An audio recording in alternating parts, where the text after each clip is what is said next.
नहीं करते थे, उनके साथ खाना पसंद नहीं करते थे, उनको अपने घर के अंदर ले जाना पसंद नहीं करते थे।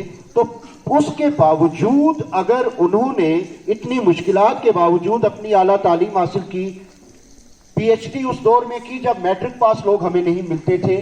आपको पता होगा जो हिस्ट्री पढ़ते हैं कि हिंदुस्तान की तहरीकी आज़ादी जब उरूज पे पहुंची तो अंग्रेजों ने 3 कॉन्फ्रेंसेस की, जिनको राउंड टेबल कॉन्फ्रेंस कहा जाता है, गोल मेज कॉन्फ्रेंस। ये 1900 सरफराज साहब मुझे करेक्ट करेंगे अगर मैं गलत हूँ, 30, 31, 32 में या 29, 30, 31 में हुई है। तो वाहिद उस वक्त जो हमारा पड़ोसी मुल्क है ना पाकिस्तान, वो भी हमारे मुल्क का हिस्सा था, बांग्लादेश भी हमारे मुल्क का हिस्सा था। तो यूं कह लीजिए कि बड़े सगीर पाको हिंद के जो चोटी के स्टेट्समैन थे, जो दानिश्वर थे, वाहिद एक आदमी है जिनका नाम है भीमराव अंबेडकर, जिन्होंने 3 मरतबा उस कॉन्फ्रेंस में हिंदुस्तान की नुमाइंदगी की कि हमारा हक हमें कैसे मिलना चाहिए। तो ये अपने आप में एक बड़ा एजाज है कि महात्मा गांधी 3 कॉन्फ्रेंसेस में नहीं जा सके, पंडित नेहरू नहीं जा सके, हमारे पड़ोसी मुल्क का जो तस्वुर लाए थे मोहम्मद अली जिन्ना, वो 3 कॉन्फ्रेंसेस में नहीं जा सके। अल्लामा इकबाल ने एक कॉन्फ्रेंस अटेंड की। वाहिद डॉक्टर भीमराव अंबेडकर ऐसी शख्सियत है जिसने 3 कॉन्फ्रेंसेस में शरीक होकर हिंदुस्तान की आजादी के लिए जो जदोजहद तहरीरी और इल्मी तौर पे चल रही थी उसको जिंदा रखा और अपने मुल्क की आजादी के लिए भी किरदार अदा किया।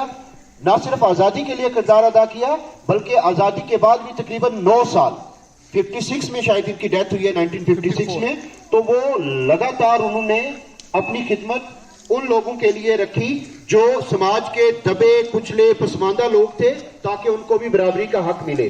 तो हम आज के इस दिन पर भीमराव अंबेडकर को खराज अकीदत पेश करते हैं, उनकी खिदमत का एतराफ़ करते हैं और हम ये अहद करते हैं कि हम भी अपने मुल्क के लिए, अपने भारत के लिए, अपने हिंदुस्तान के लिए वैसी ही खिदमत अंजाम देंगे जैसे हमारे पुराने सियासी और मजहबी रहनुमाओं ने दी हैं। हिंदुस्तान को एक बनाए रखेंगे, इसकी एकता, अखंडता, यकजहती, भाईचारे को बरकरार रखने के लिए हर मुमकिन कोशिश करेंगे।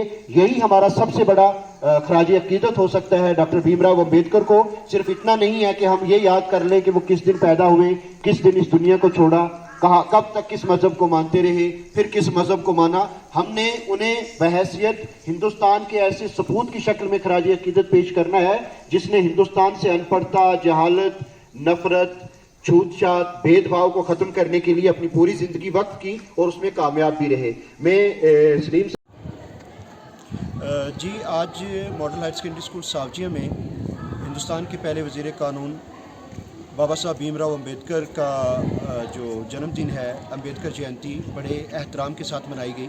इस सिलसिले में मॉडल हायर सेकेंडरी स्कूल सावजिया में एक प्रोग्राम मुनक्किद किया गया जिसमें 7 के करीब बच्चों ने बाबा साहब की जीवनी, उनकी जो कंट्रीब्यूशन है toward Indian society, towards Indian constitution, उस पर बात की। इसके अलावा मेरे जो कलीग्स हैं उन्होंने बाबा साहब की लाइफ एंड वर्क्स पे बच्चों को जानकारी दी। मकसद इस प्रोग्राम का सिर्फ इतना था कि बच्चों को ये जानकारी दी जाए कि हमारे वो लोग जिन्होंने हमारे समाज को, हमारी सोसाइटी को बढ़ाने में, हमारे देश का नाम ऊंचा करने में अपना किरदार अदा किया है, उनको सिर्फ याद ना किया जाए बल्कि उनकी तालीमात को अपनी ज़िंदगी में अपनाया जाए और आने वाली नस्लों को ये बताया जाए कि वो कौन लोग थे जिन्होंने हिंदुस्तान को आज़ाद करवाने में अपना रोल अदा किया और उसके साथ साथ एक ऐसा कॉन्स्टिट्यूशन इंडिया को दिया जो दुनिया के बेस्ट कॉन्स्टिट्यूशंस में एक है, जहाँ रूल ऑफ लॉ है, जहाँ हर शख्स बराबर है, जहाँ हर शख्स को इक्वल राइट्स हासिल हैं। इसमें बाबा साहब की क्या कंट्रीब्यूशन थी, इस पर भी बात की गई। आज भी हमने एक तकरीब का इनकाद किया है। जैसा आप जानते हैं कि आज अंबेडकर जयंती है, जो हिंदुस्तान के एक मशहूर कानूनदान और दलित रहनुमा जिन्होंने दस्तूर साज असेंबली के मबासों से हिंदुस्तान के आइन का मसूदा तैयार करने वाली कमेटी की सरबराही की। जहां अंबेडकर की बात की जाए,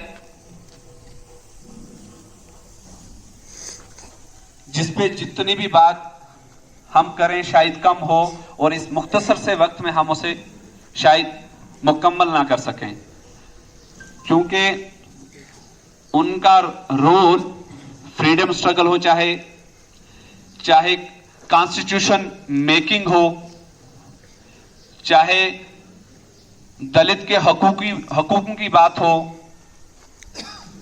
या वीमेन राइट्स की बात हो, तो हर फील्ड में उनका अहम रोल रहा है, और स्पेशली कॉन्स्टिट्यूशन मेकिंग में। जब हिंदुस्तान का कॉन्स्टिट्यूशन बनाने के लिए उनको अहम रोल दिया गया, तो उन्होंने उसको बड़े बेखूबी अंदाज से निभाया। हिंदुस्तान के आइन की तश्कील देने से पहले उन्होंने तकरीबन कम से कम 60 ममालिक के कॉन्स्टिट्यूशंस की स्टडी की।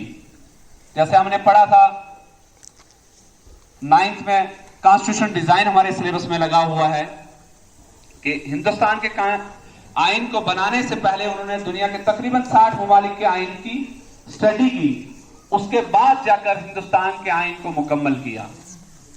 तो कहने का मतलब यह हुआ कि दुनिया के जितने भी कानून थे या आइन थे, उनमें जितनी खूबसूरतियां थी, उनमें जितनी अच्छी बातें थी, वो सब का माखज निकाल कर इस हमारे हिंदुस्तान के आइन में उन्होंने जमा किया। तो आज की इस तकरीब का एहतमाम शुरुआत करता हूं। मैं सबसे पहले दावत दूंगा साबिर जावेद को, वो स्टेज पर आए और अपने ख्यालात का इजहार करें। Sabir Javed.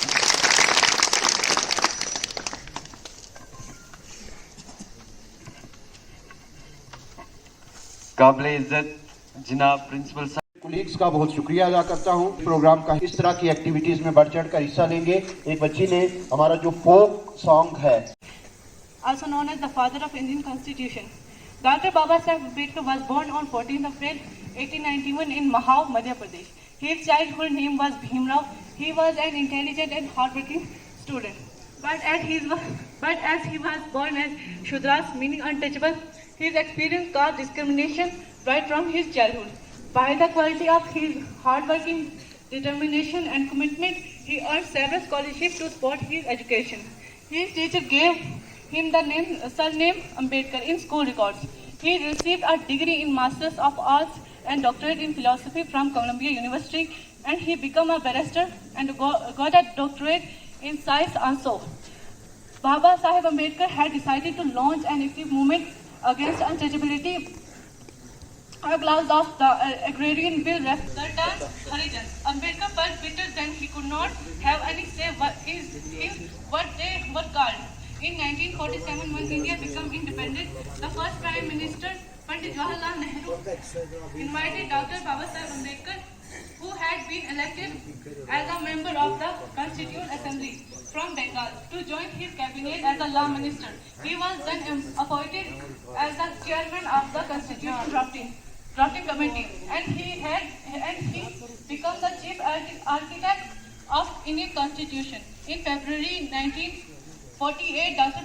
Ambedkar presented the draft constitution before the people of India, and it was adopted. शुक्रिया। अब मैं दावत देता हूं तारिक इकबाल को। तारिक इकबाल उस स्टेज पर आए।